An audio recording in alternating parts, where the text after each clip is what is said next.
Mahigit naman sa 500 indigenous people naglunsad ng rally sa Tagum City kaugnay ng court decision kina Casatur at Franz Castro at iba pa. Detalye ng balita mula kay RS19, Jun Dimakutak. Assalamualaikum Jun. Alaikum assalam, Kuyang Angel.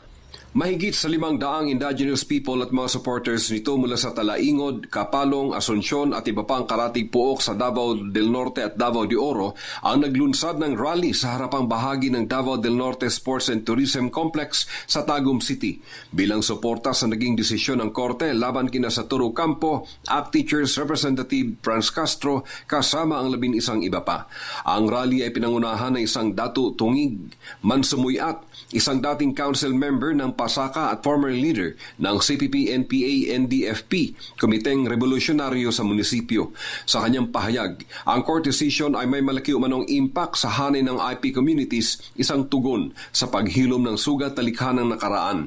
Subalit sa kabila umano ng desisyong ito ng korte, magpapatuloy sa pakikibaka ang Manobo tribe para sa kanilang mga kapakanan, karapatan at interes bilang tribo.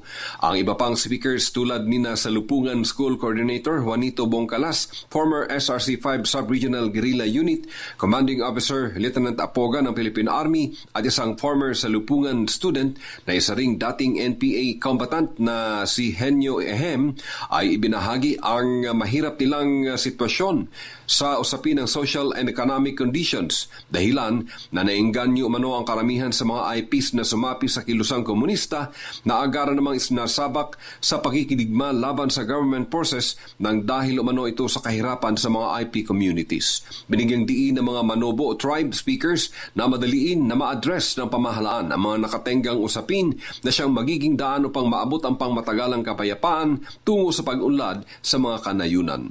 Para sa DZRH mula sa Mindanao, ako si Jun Dimakutak, RH19, una sa Pilipinas, una sa Pilipino. Maganda umaga, Pilipinas! Sokran Jun.